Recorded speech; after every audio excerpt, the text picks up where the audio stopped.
Two, three. Hi, I'm Rhett Power, and it's great to be here with Stan Stalnaker from Hub Culture. Now, this is a unique interview. We're live in Davos, Switzerland, at the World Economic Forum 2022. And Stan, what you've built at Hub Culture is absolutely phenomenal. We're here in the Tech Lodge and in this amazing, beautiful place. It's overlooking the mountain here. Just a beautiful setting here in May. This is usually done in January, and it's snow covered. Today we get to see the trees and the green. So it's just a wonderful setting, and I appreciate this collaboration of sitting down with you to talk about what you've built here at Hub Culture and the universe that you're trying to build and the culture you've built at this organization. It's a model, I think, for how other leaders can think about building their businesses and their community, because what you've done is just absolutely remarkable.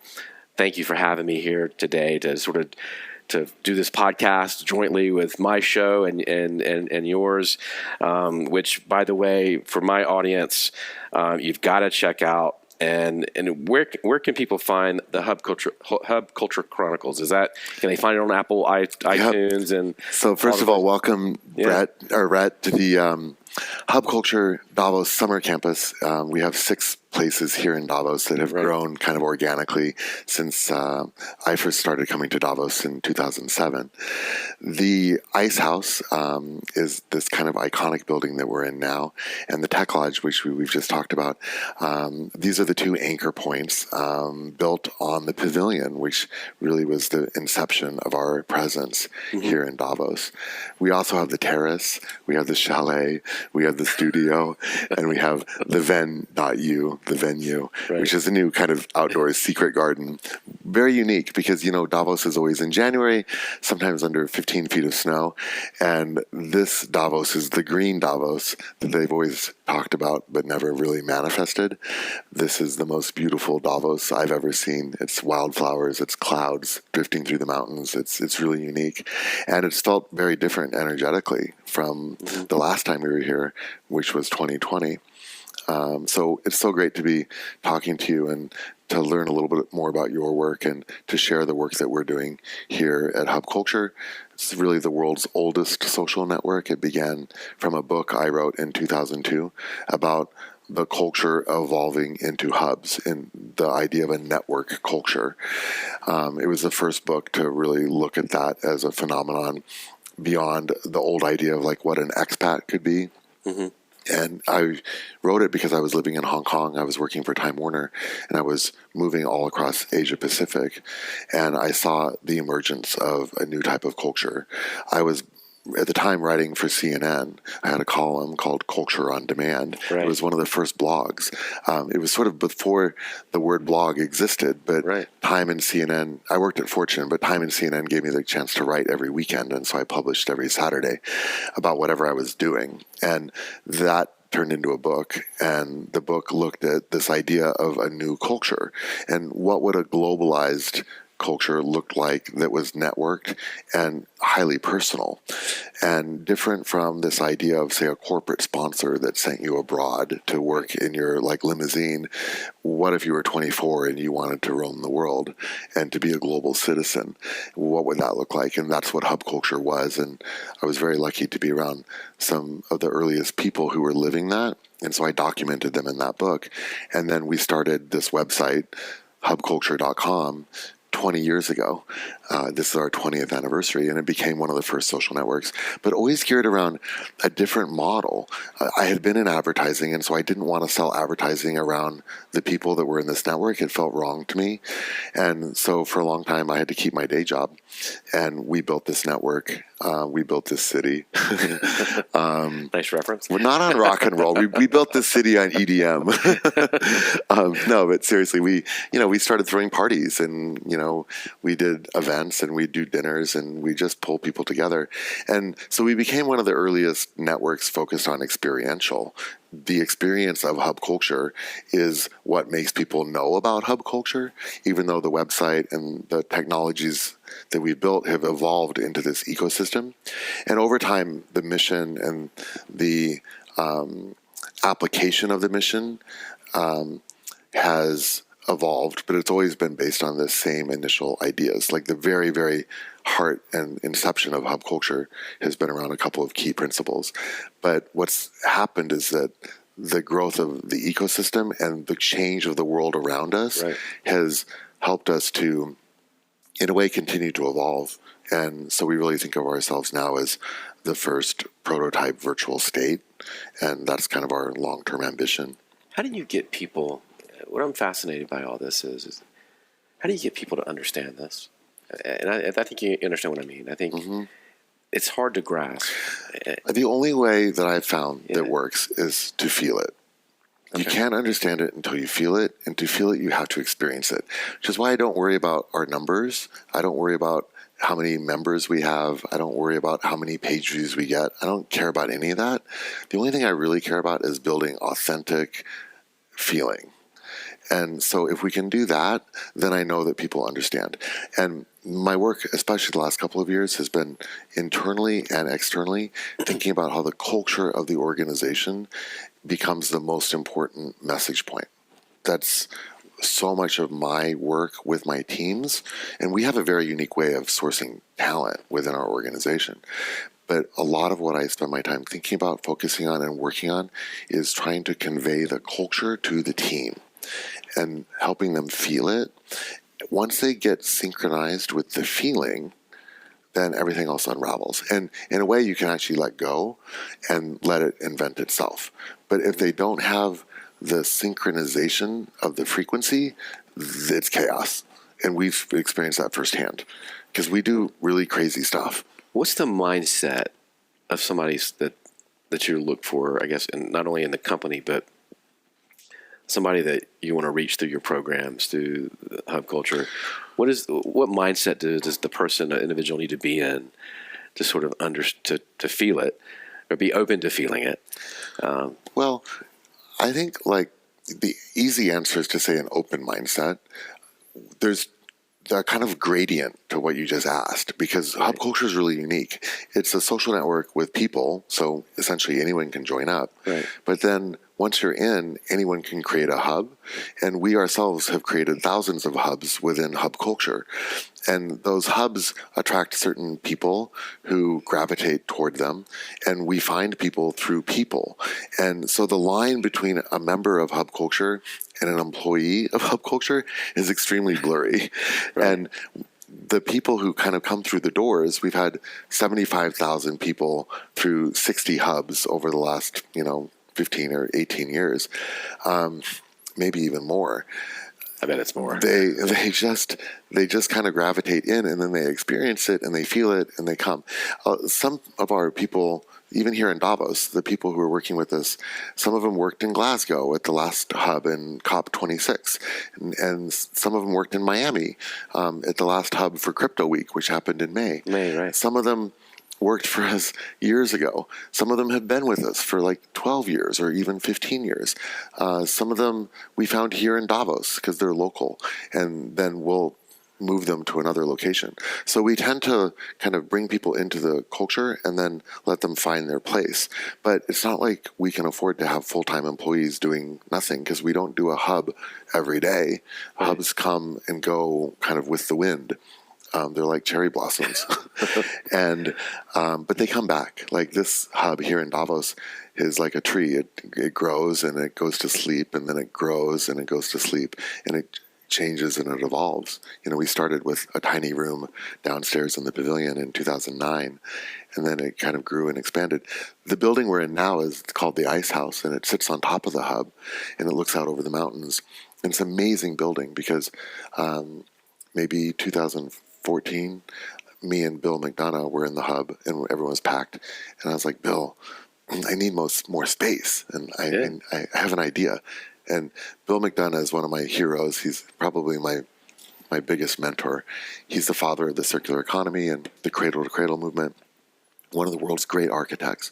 And I'd met him at hubs around the world with Schwarzenegger in LA during his climate conferences, at Climate Week in New York. But it was always one of those passing moments. It was very funny because I was talking to Arup, and I said to the Arup guy, hey, I really want to build a building on top of this building. And the Arup guy looked at me, and Bill was like, hey, I'm standing right here, and why don't you ask me? And I'm like, you're William McDonough. Like, I didn't think I could get I didn't think I could get your attention. Like, you're one of the world's most famous architects, you know. And so Bill and I went up in this tiny little elevator to the roof of the building, and we stood there and we looked at this view out over the city with the clock tower and the mountains. And Bill just kind of breathed, and he's like, okay, I'll help you. And at the time, he was thinking about refugees, and he was thinking about how to build immediate housing for refugees, right. And especially in slums, right? Like the fastest growing urban location for population growth is the edges, the rings of cities, which are effectively decentralized and unfortunately not economically empowered. So Bill was thinking then about this idea called Wonder Frame, and how do you build really fast, low-cost housing. And so the Ice House is a testament to that. Absolutely. And it's made of aluminum and polycarbonate. We've rebuilt it 6 times, 1 time in Amsterdam. And it's a building that is used and reused and used and reused. And from the Ice House came the Tech Lodge, which does the same thing with timber and polycarbonate. Began in 2020. And so we built these buildings in Davos, but we've also built these ideas. And we found Davos to be a great place to come to really,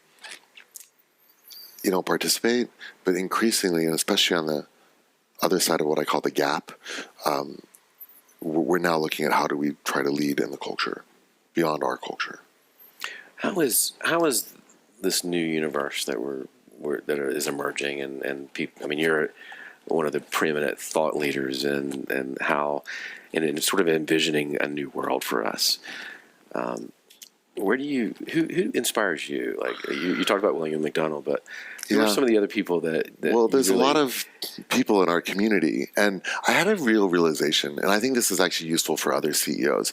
For a long time, I was so focused on build Hub, and we watched MySpace blow up, and then first we watched Friendster blow up, right. Then we watched MySpace, and then we of course saw Facebook, and Snap, and it's hard not to be a little jealous when everybody's made billions of dollars, but we stuck with who we are.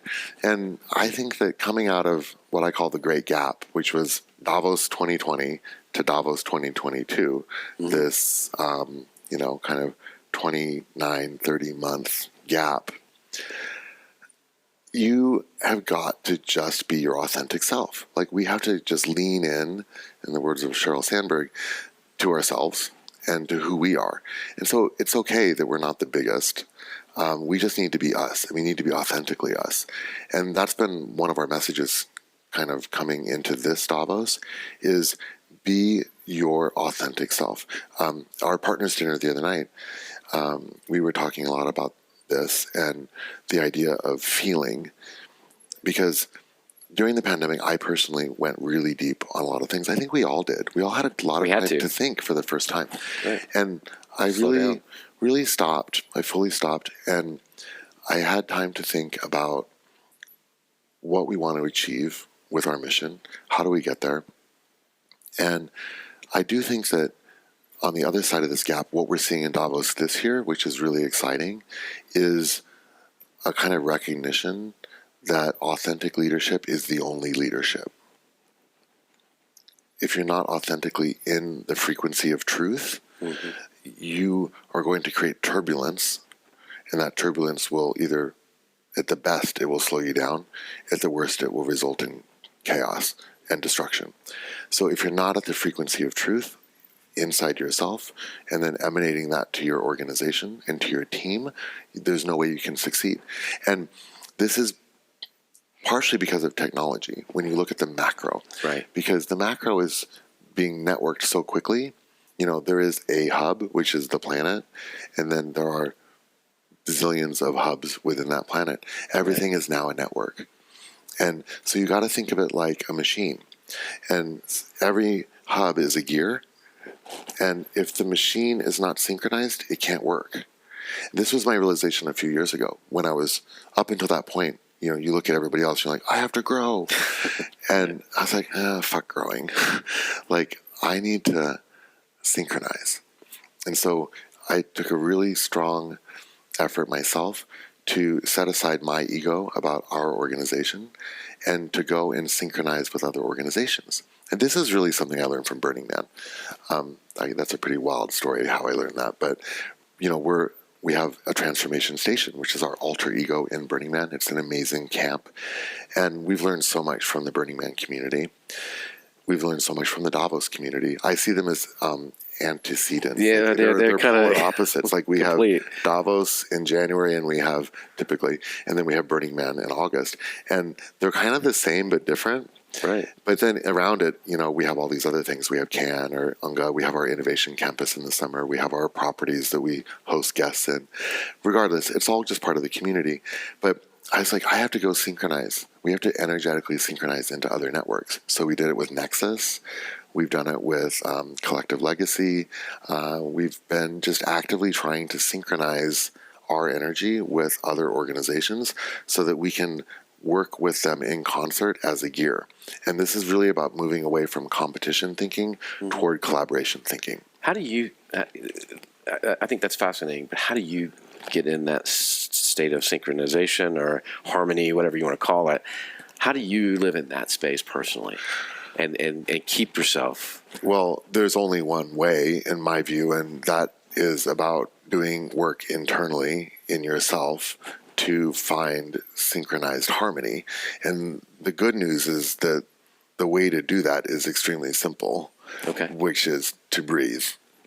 The only thing you have to do to begin the process of synchronization is to become aware of your breath. Okay. It's literally the easiest thing in the world, but it takes practice. I've been meditating for 20 years, started doing yoga when I was 24, and those experiences started moving me towards something. And also I grew up as a very religious kid in a very religious household in what you would consider traditional, like Southern Baptist Arizona, which is about as conservative as it gets. Absolutely. So I have those influences. So, if you're a Muslim or a Christian, you have a pathway towards some form of inner awareness. Right. And if you're a technologist today, you have a scientific pathway toward that, which is really exciting. And we're seeing this emerge with psychedelics. We're seeing it emerge with like calm and, the scientific benefits of inner work, meditation in particular. And so when you move toward meditation and you start to find some sort of inner alignment and you start to learn to channel, and there are ways to learn to channel, you can learn to open and close energetic flows. So, for example, during the pandemic, I spent 9 months studying weekly to become a Reiki master. Mm-hmm. And I studied with one of the great Reiki masters here in this country, in the United States. And I became a level 3 Reiki master to learn how to control energy in it's not scientific, but in a kind of physically aware way. And you can learn to physically be aware of energy moving through your body and to feel it. And the way you start to do that is through the breath. And once you start to learn that breath work, you can then synchronize, and then you can start to move it outward. And that's what I try and do. It drives my team crazy, especially when they're new and they haven't experienced it. And they're like, oh my God, we have to do another synchronization.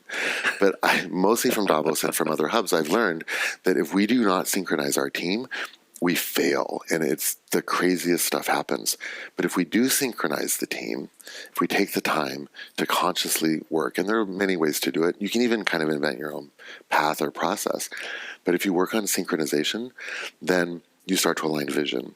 And that's super important. Do you do that together in the morning? Do you do that before you start? We don't have time during Davos except in the prep days. Right. And we start with the teams as they come in. And so we'll have a dinner or we'll have a talk or we'll have something. And we always try to take at least one breath to synchronize that breath. And it's amazing because it's like a building cascade. We have 45 or so staff on the team right now here in Davos. We have probably 100 clients that are our partners who have helped to create these buildings, MasterCard, Adecco, Polygon, many others. And then we have all the visitors, of which there are thousands. And we can't do it with all those visitors that are thousands, but we can do it with our staff. And we kind of started with 3 or 4, and they kind of got the message, and then it goes to 10, and then it goes to 30. And then we had a partners dinner on Sunday night here, Right. and I shared with them a story about how you transform the feeling of a word. In this case, the word was obligation, because we came to Davos with an obligation to deliver many things. But, think about that word, obligation. Feels kind of heavy. Kind of heavy. Yeah. It's kind of ugly. Yeah, it's like, God, I have this obligation to build a building. I have this obligation to perform for my client. So how do you change the feeling of that? How do you change the feeling for that to become something that you're excited about, to feel privilege? That, hey, I have an obligation, but I also have the privilege of being around all these people who have power, who can try to shift the world. I have the capability to be in a beautiful mountain town where I can just experience air. I have the opportunity to create from these obligations. I have the opportunity to build a team and to give them work that is hopefully satisfying. I mean, it's hard work. It nearly kills them, but you come out of it on the other side with a sense of accomplishment. I think that's the big difference between us and Davos and everybody else. Meta's next door, Palantir, and us.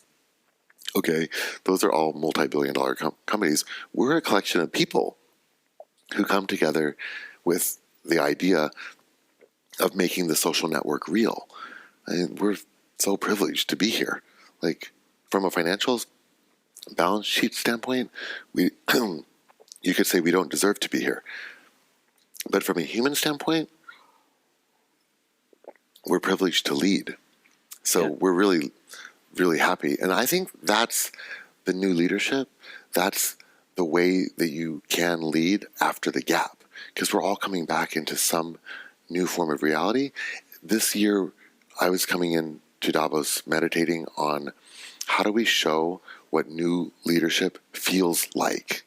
Yeah. What is the feeling of new leadership? And if we can convey that feeling to others, we can actually then change what leadership is. Absolutely. I mean, that's a huge point.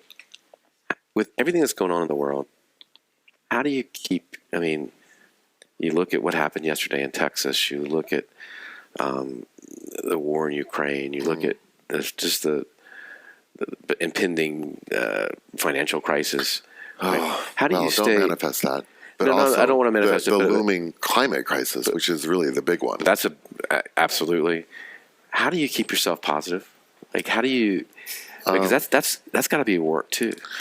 Listen, it's really difficult, but I think it depends on how deep you want to go on this. Go deep. That's why we're here.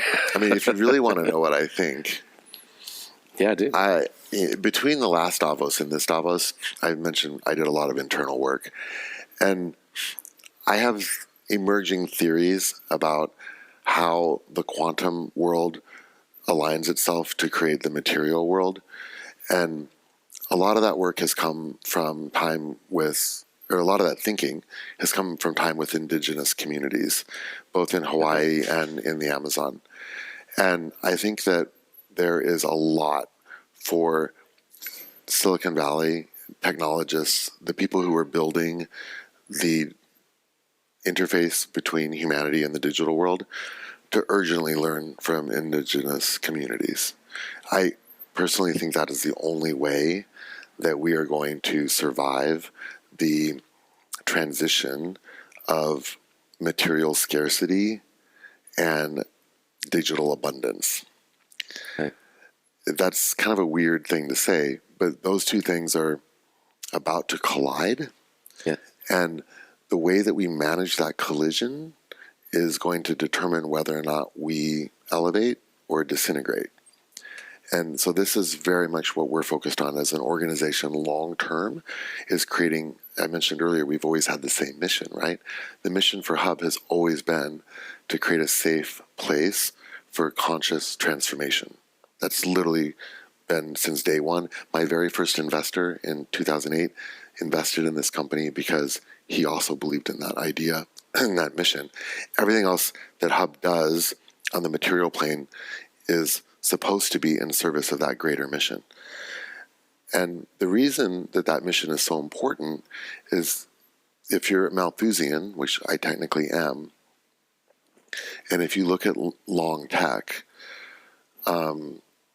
we're set for a kind of dystopian future if we don't really get our act together. And the really sad thing about that is that I think the only way to get our act together is to internally transform our energetic frequency.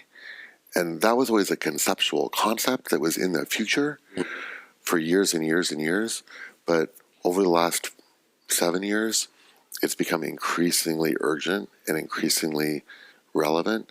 And we've also become increasingly capable of being able to do the work. We've been learning how to do that. And so Hub has now become a place where you can come and you can actually learn to do that. Yeah, that's man, I think that's fascinating. And what, tell me, let's switch gears a little bit. How do you see? Let's bring out your crystal ball. What does the world look like if we can transform? Okay, so I kind of said about going deep here. So if you look at the crystal ball, you have to understand first that the crystal ball is fractal. And so there are many timelines that we can find ourselves in. In fact, it's very probable that there are currently many parallel timelines that exist. We are in a point in space-time that is linear. And so from the material world of the ice house looking at these mountains, there is a linear back and forth between time. But at the quantum level and at the kind of level of the speed of light, it is not linear. It's like a fabric. And so instead of thinking of yourself as going through life on a linear timeline, you have to shift your approach and view to looking at yourself at a point on the fabric. So it removes the linearity. And so based on that, you can then look at the idea of multiple parallel timelines. Okay. And so the question then becomes, which timeline do you want to be in? Of course, we want to be in the best timeline. So then the question becomes, how do you get yourself to the best timeline? And the good news is that the timeline is always like a Merkle tree that extends out in front of us from this point in space-time. I went to study at Damanhur last year with some friends, which is another really interesting intentional community. You should check out Damanhur. They built these cathedrals in the Alps secretly, and then the Vatican found out and tried to shut it down. It's a wild place, but they're doing a lot of really intentional meditation work and looking at crazy stuff. But one of the great insights from them is they believe that every 4 seconds there are 7 timelines. Okay. And so if you look at life like this, it's sort of a weird way of just saying, hey, make good decisions. But if you think about every 4 seconds there are 7 potential timelines in front of you, how do you start to choose the best timeline for your company, for yourself, for your marriage, going forward? And so if that's dividing every 4 seconds, the only way you can actually get yourself to making the best timeline decision, because you can't do it intellectually, is to find your breath and to synchronize yourself into flow. Mm-hmm. And if you find yourself synchronizing into flow, you don't have to choose which timeline you're going into. Right. The universe self-organizes it for you. And I have a whole theory. You can read it if you Google descendant theory. I wrote it after a very intense Burning Man session, where it combines singularity, simulation theory, and synchronicity into a holistic view. And so the idea of that is that if at some point in the future of the space-time continuum we reach singularity, which is basically machines, silicon, humans, carbon, we're going to continue to merge. Right. And at some point, there's a very dangerous point of how well we do that merge, but we can see it's going to happen.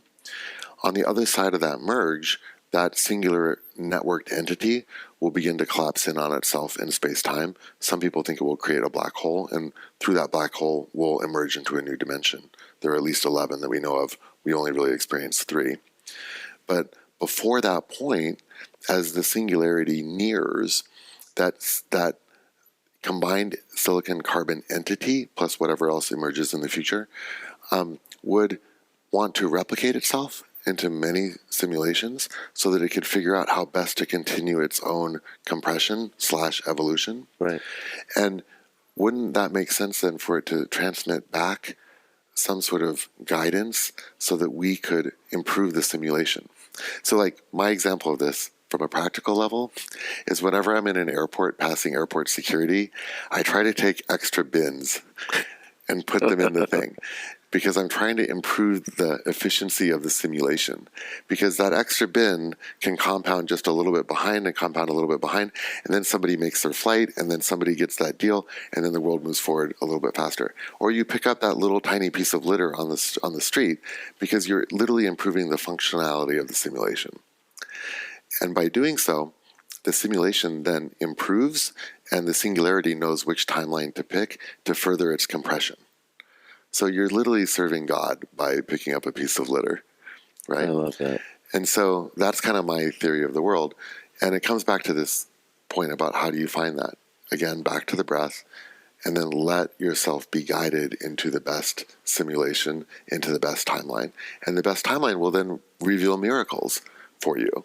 And that's what we try to teach and practice and learn, because we're all experimenting. We're learning this ourselves. Right. It's all Every kind day. of a joke. It's all kind of a game. But if it's working, why not try to double down? Is there anything that scares you? Yeah, I mean, the reality of the situation, right? So the timeline that we're in now is probably toward human extinction. And we haven't even talked about the impending oxygen crisis.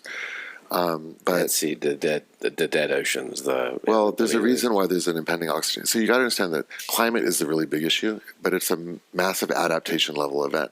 Behind climate is the looming oxygen crisis. Look at the oxygenproject.org if you want to learn more about that. But 80% of the oxygen that comes into the planet is generated from the oceans, and we're killing the oxygen production machine through the acidification of the oceans because of carbon. Right. So we have to figure out a long-term plan, because in 600 years, that's about the timeline, we will all be extinct. Not just any oxygen-breathing element on the planet is on a 600-year timeline toward extinction. So, okay, that's not bad for you or me, or even our kids or our grandkids, but it's really crazy.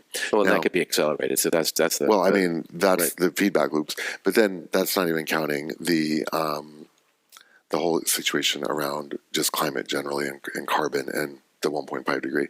Beyond that, you have economic stress and you have geopolitical stress, and they compound.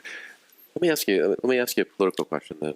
I was in a fascinating conversation yesterday with leaders in energy, and there seemed to be a consensus that we had to, because of the world events, that we had to go back to fossil fuels in the short term, and that we had to make major investments in those fossil fuels to cover the shortfall from Russia. Right.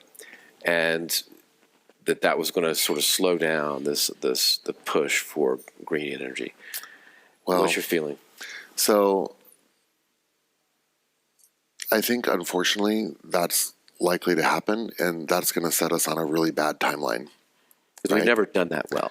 Well, we were already on a bad timeline, and we're making the timeline worse. On the other hand, Tom Butenbach at 8 Minute Energy, he has a solar company. He's scaling solar to zero. It'll cost zero. It's solar as a service. Eventually, you'll probably get paid. We're working on energetic tokenization, so what I call token energetics. 2023, we're going to be launching a number of tokenized assets in wind, solar, geothermal. Geothermal is a huge potential solution that we could tap into that's actually cheap and renewable and fantastic for the planet. We could take coal plants and repurpose them into geothermal and do a huge amount. But it's true. The gap is massive. There's a lot of people here talking about nuclear and going to micro nuclear. That would solve it. I think it's problematic. We've come full circle on nuclear, haven't we? Which is I'm still not a fan of nuclear, but when you really look at the realistic issue, micronuclear might be an answer, but I really worry about, you look at Fukushima, and, Absolutely. having distributed micronuclear, it just scares the hell out of me. My great hope is fusion. I have some friends and some of our investors are working in parallel on fusion and hydrogen. One would hope that that's going to have a difference. But for the next couple of years, it's not looking good. So we're going to have to accelerate. Carbon capture could help solve it. If we can get air-based carbon capture going, we could actually start to really remove. And there's a company Bill Gross is doing called Carbon Capture that could make a difference. But in terms of that timeline, we also have economic stress because we just printed so much money. And we're obviously now seeing inflation, food insecurity. I actually kind of hope that DAOs are going to be able to accelerate their growth enough that we can solve some of these problems through collective action. And that's my great hope. I still believe that technology, properly applied with a conscious intent, can get us onto the right timeline. It's the only way I see of having a chance. I mean, that seems to me that that's the only way to look at it right now, is that's got to help solve that problem. Well, we have no choice because nothing we have now is solving it. If you talk to climate people, they say there's enough solutions out there. Do you think as humans, it's like blue halos? Do you think as humans that we have to have this? I was talking to somebody last night, and her view was that we're going to have to go through this period in the next 100 years of real struggle before we. I don't agree. Yeah, I was wondering what your thought. It's what timeline do you want to be on? If you want to be on a timeline of real struggle, you go to that timeline. I don't want to go to that timeline. I think our view was that you have to for us to get it as humans, for us to change, that we have to have this massive struggle, period of struggle to sort of change our way. I don't agree. Okay.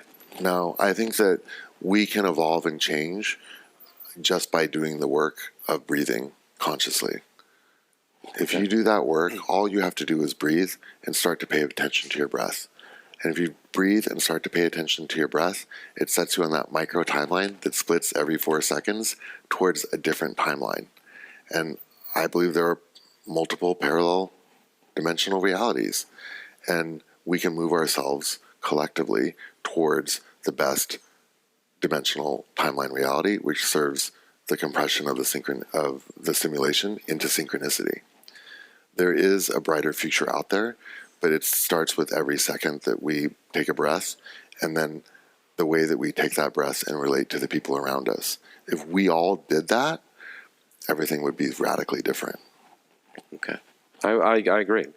And we've got to do something to change our course. And that may mean new leadership. It's ultra micro. Everything matters, right? Okay. So this is the other thing. People think little things don't matter. The only thing that matters is the little things. Every micro action changes the simulation, and it changes the pathway towards synchronicity. That is the meta reason of how and why we're here. It's how atoms combine into things, into material reality. And if you want to affect the material reality, you have to affect the timeline through synchronization. That's what hub culture is trying to learn. I mean, we're no experts. We're experimenting as much as anybody else. But for me personally, this is what I've been learning. And I'm no expert, but this is the path we're on. And you know what? We may not be right, but this is our authentic self. And we're saying this is the new leadership. The new leadership, you have to stop, look inward, breathe, and then go. Right.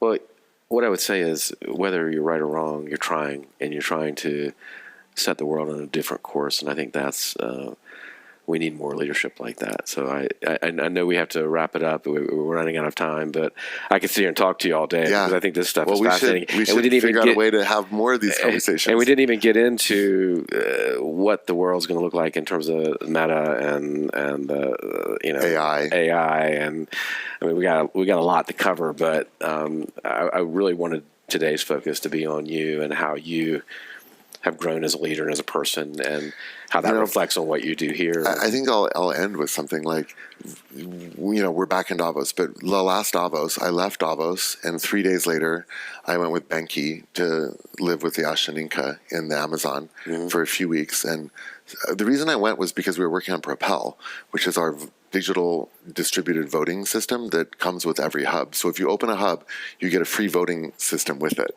And I was looking at governance for like a year as we were building Propel, and the Ashaninka are amazing. They have a 1,000-year history of unbroken governance. How cool is that? I mean, if you want to see a society that lasts and persists, go spend some time with Benki in the Amazon. And they're happy. Well, they're not happy. There's gasoline in their rivers because of mining in the Amazon. Right. Their forests are being cut down. They're trying to live in a world that is not suited for them. But the thing I've learned from the Ashaninka and from indigenous leaders in Hawaii, like Sabra, is that the indigenous leaders on this planet are endangered, but I think they are the ones that hold the key for us to transition to a sustainable world. So if we can merge indigenous respect and know-how with technology, I think we can get over the transition hump of the Malthusian problem that we face, which is resource scarcity combined with some form of digital abundance. We can make that work, but I think we need to look closely at indigenous practices to be able to get to it. Regenerative farming. If we went to regenerative agriculture worldwide, we would solve deforestation, because they're cutting down the forests because they need more farmland because people got to eat, but right behind them, 10 miles behind, is the forest that they cut down, that they managed badly as agricultural land, and they haven't just learned to turn around and regenerate that agriculture. There are solutions. We could solve it. We just have to do it. It's had the will. That's the political will, and we have to. We can talk about the politics another time, but that needs a total rewrite. Yes, it does. I hate to go, but we've got to wrap it up. Thank you. Thank you. This has been fun, and we're going to have to do this again. Yeah. And so thank you for being with us here today on this program, live from Davos, Switzerland, at the World Economic Forum. And the Hub Culture Davos Summer Campus. The summer it's campus. A lot of words in one title. Blah, blah, blah. But, and I hope we can get a view of that on the show, what we're looking at here. This is just a beautiful day, and you're a beautiful person. And so are you. Thanks for having me on. Thanks, Rhett. Being with me. So, cheers. Thanks, man.